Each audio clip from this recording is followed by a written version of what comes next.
Hey everybody on YouTube, I'm your host Shubhu. Welcome to Street Motor Talks, and today we are hanging out with the Husqvarna Svartpilen 250. It's a Swedish beauty. We're gonna look into the motorcycle, what does it offer and what kind of audience does it cater to, what are its positive, negatives, the price, and finally should you buy one or not. So without any further ado, let's get started.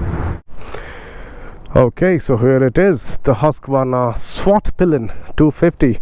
The name is a little bit complicated and that's how Husqvarna likes to keep their name as Svartpilen, the Vitpilen and all of those. So as you can see it here, this whole thing, the whole design of the motorcycle, the platform, the chassis, the engine, everything is borrowed from the KTM Duke 250.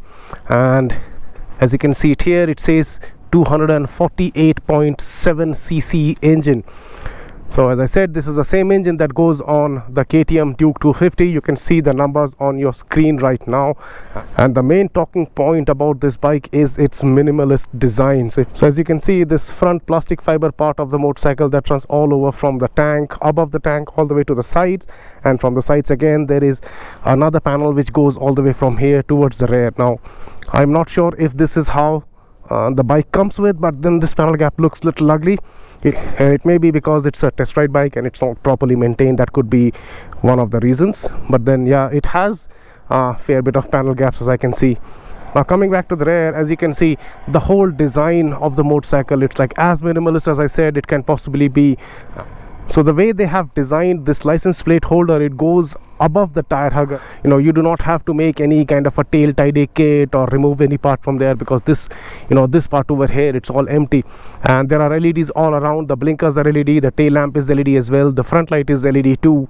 These tires are like 50-50 is what I can possibly say, this block pattern tires, so that you can have decent grip on the road as well as off the road.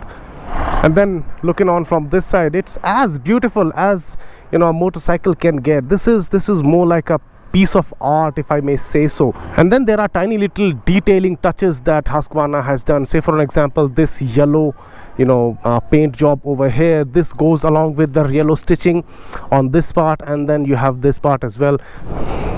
And to match the whole front design of the bike, the way this circular headlight is designed, they have also given a circular instrument console, and this is pretty loaded. As you can see, it says side stand down. Let me take the side stand up. It has low fuel level, I'm sorry for that.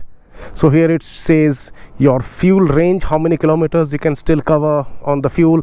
It has time for trip 1, time for trip 2, and then this is the main talking point of it. This has switchable ABS. Right now we are in road mode, and if you press and hold this button, it will say release button, and then it flips from road to supermoto. Now the rear ABS has been disengaged. Alright, it has a gear position indicator. This is your tachometer, and then you have the speedometer as well. And talking about the switch gears, it's exactly the same as you would get on any Bajaj or any KTM motorcycle. It's identical to them. These switch gears, they light up, and it makes you feel like it's Diwali and Christmas all throughout the year. Talking about the seat height, it's pretty high. I am 5'8", normal Indian structure, and I could not flat foot. I could have to be on my toes on this motorcycle. But if you're someone shorter, you may have a tough time. That's mainly because the way this motorcycle has been designed. Now talking about the features, this motorcycle comes with WP upside down forks. Again, they are manufactured by Endurance on the WP's license. And let me see if the camera can actually focus here. It says BP, that means big piston. So it's a big piston upside down fork. It comes with dual channel ABS front and rear as standard. That's again how it allows you to switch off the rear and go into supermoto mode. And this comes with slip and assist clutch as well, so faster downshifting should not be a problem. And this is how the entire motorcycle looks like. And the key that goes into in this part of the tank, which is something which this is something that you will find on premium bikes, but usually they'll go on somewhere here. And this panel, what you're seeing over here, it looks metallic, but then it's actually plastic. If you can see, I can lift it up. So but then it looks decent. It's a beautiful touch, and even the fuel filler cap has a decent amount of art to it. So overall, the fit and finish on this motorcycle is really good. Again, I would have loved if they if these panel gaps over here and then this weld mark could have been covered in a slightly better manner. Otherwise there's nothing to complain about. Okay. Okay, so now we are riding the Husqvarna Svartpilen. There are no mirrors, so I have to keep looking on either sides. My god, what is this bike? Like, so compact. It feels like I'm sitting on top of the tank, which is kind of true because the height of the tank is almost identical to the height of the seat. This slight scoop in the seat, and the seat itself is very small even for the rider. I can feel my butt rubbing against the raised thing on the seat where it divides the rider and the passenger seat. I can actually feel it. It's a totally different motorcycle to ride. I mean, I have never ridden something like this before. Let's take this quick left turn. The brakes are very sharp on this bike. Let's give it some beans. Right, so the speed builds up pretty quick because of the punchy nature of the engine.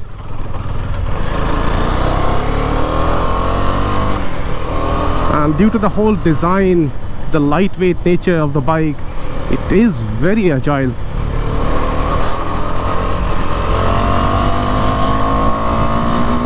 Going through the gaps is a piece of cake.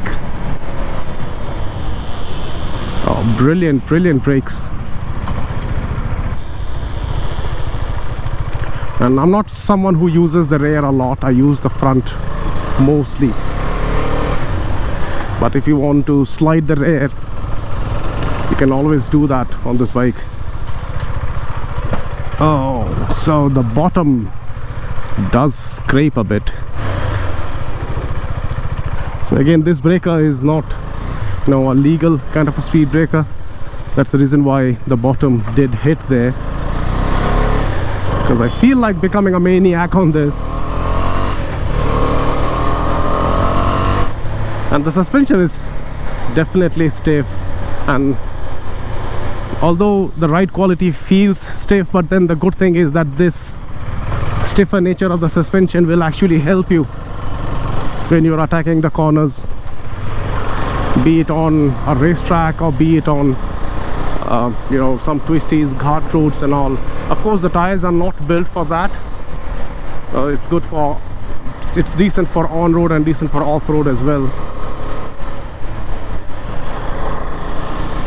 And the gearing is very hard.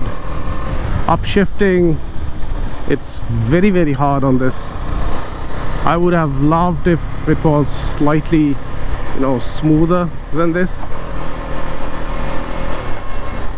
because I can actually feel the lever poking into my toes whenever I'm trying to upshift.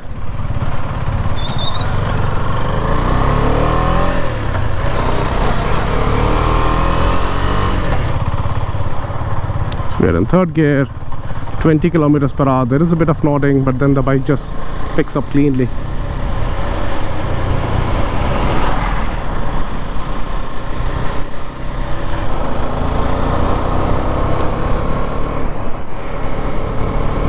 And the way this thing rides is like very beautiful. The combination of the chassis, the suspension and the engine is impeccable. It's really good.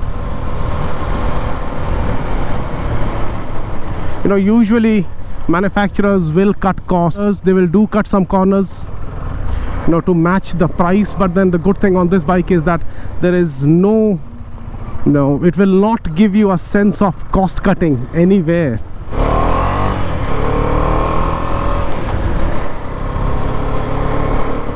So there it is, guys, the Husqvarna Svartpilen 250.